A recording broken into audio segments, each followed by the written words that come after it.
మన ప్రభువును రక్షకుడైన యేసు క్రీస్తు అతి శ్రేష్టమైన నామాన్ని బట్టి ఈ ఉదయకాల హోసన్న దైవ సందేశాలు అనే కార్యక్రమం వింటున్న దేవుని బిడ్డలను మీకు శుభం కలుగునగాక. మీరందరూ క్షేమంగా ఉండాలని నిత్యము మీ కొరకు ప్రార్థన చేస్తూ ఉన్నాను.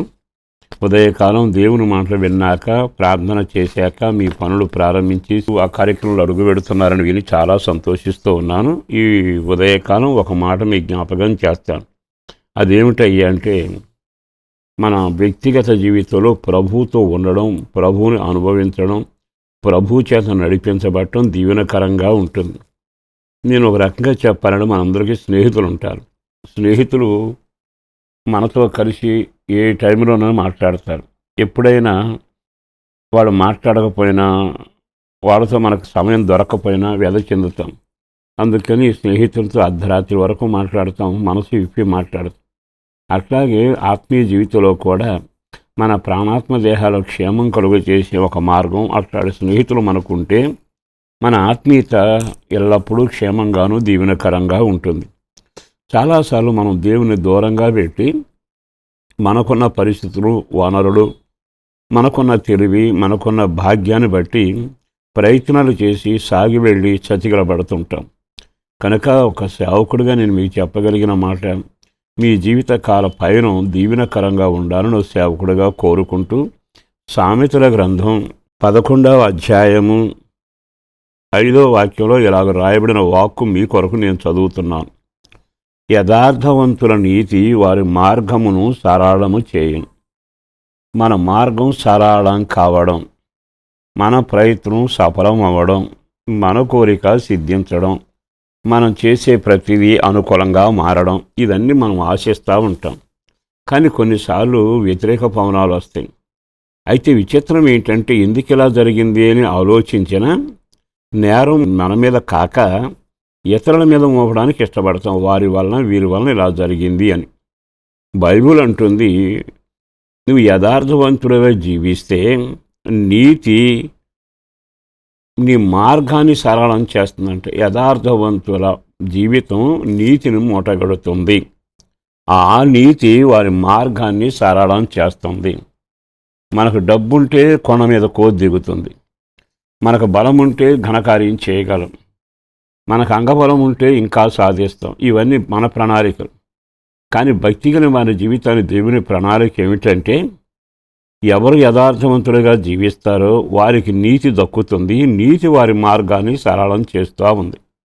మరి యథార్థవంతులుగా ఉంటేనే నీతి కలుగుతుందని, యథార్థవంతులకు నీతి ఉంటుందని బైబిల్ బోధిస్తుంది. మనం నీతి అనే దాన్ని సంపాదించకుండా మన మార్గం సరళం చేయబడాలంటే సాధ్యం కాదుగా. యథార్థవంతులు అనే పదానికి మనకు చాలా వరకు తెలిసిన తేలికైన పదమే. దేవుని ఎడల, మనుషుల ఎడల యథార్థంగా ప్రవర్తించి కపటం లేకుండా, ఏ రకమైన స్వార్థం లేకుండా ప్రవర్తిస్తూ చేసే కార్యాలు మనము సాధ్యం కాదవి. కానీ యేసు ప్రభుని వెంబడిస్తే యేసు ప్రభు ఎంత యథార్థవంతుడు, ఆయన వాక్యం ఎంత స్వచ్ఛంగా ఉంటుందో అది నీకు అబ్బుతుంది. దాని ప్రకారం జీవించినప్పుడల్లా నీ మార్గాన్ని నీకు దక్కించుకున్న నీతి వలన జరుగుతుంది. బైబిల్లో దానియేలు ఉన్నాడు. ఉన్నత స్థాయిలో ఉండడం తెలుసు, బానిసగా బ్రతకడం తెలుసు. కానీ తన జీవితంలో బానిసగా ఉన్న, ఉన్నత పదవిలో ఉన్న ఓ యథార్థమైన జీవితాన్ని జీవించాడు. దాని ఫలితం ఏమైంది? అతను తీసుకొని మరణంలో వేయాలని సింహభూమిలో వేశారు. కానీ అతని నీతి మార్గం సరళం చేస్తే మరణం నుంచి తప్పించబడ్డారు అని రాయబడుతుందిగా. ఈ శుభవేళ ఒక సేవకులుగా చెప్పగలిగింది, నీవు ఎక్కడున్నా దేవుని దృష్టిలో నీతిమంతుడిగా, మనుషుల దృష్టిలో నీతిమంతుడిగా, యథార్థవంతుడిగా ప్రవర్తించాలి.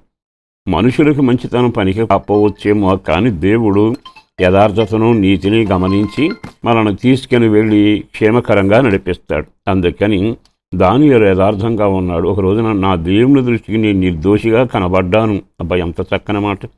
మరి మీరు కూడా అదే మాట, నేను కూడా అదే మాట చేస్తే మన మార్గాలు సరళమవుతాయిగా. అట్టి కృప మీకు కలగాలని, మీ మార్గాలు సరళం చేయబడి దీవెనకరంగా ఉండేట్టుగా యథార్థమైన జీవితం, పవిత్రమైన జీవితం, నమ్మకమైన జీవితం యేసుతో ప్రారంభించి మీ పైన కొనసాగించండి. రాబోయే రోజుల్లో మీరు అన్ని మార్గాలు తలుపులు తెరవబడినట్టుగా చూస్తారు. దాని ఫలితాన్ని మీరు అనుభవిస్తారు. పరిశుద్ధులను ప్రేమాముడైన ప్రభు వందనాలయ. అపారమైన ఈ ప్రేమ కొరకు ధన్యవాదాలు. పేరు పేరున బిడ్డలను దీవించి రెక్కల నీడలో భద్రపరిచి కార్యాన్ని చేయండి. ఓ యథార్థత, పవిత్రత, నమ్మకత్వం ప్రతిభంలో కలుగు చేసి కుటుంబాల క్షేమం, బిడ్డల భవిష్యత్తుకైనా, వివాహాలకైనా, ఆరోగ్య ఆహారాలకైనా ఇంట సమృద్ధి ఉండాలి, దేశంలో నెమ్మది ఉండాలి, కుటుంబంలో సమాధానం ఉండాలి, ఆ ఇంటికి వెలుగు ఉండాలి, బిడ్డలందరూ రక్షించబడే ప్రార్థనలో పెంచబడాలి. వ్యవసాయ, వ్యాపార, చేతి పని, ఉద్యోగాలైనా కలిగిన సమస్త జీవనోపాధిని దీవించండి. మా ప్రార్థన కోరుకునే వారికి మేలు జరగాలి, ఆ ఇంట్లో ఉన్న వాళ్ళకి శుభకార్యాలు జరగాలి, రోగులకు స్వస్థత కలగాలి, వాళ్ళ కన్నీడి చరిత్రను నాట్యంగా మారి సంతోషంతో నడిపించబడాలి.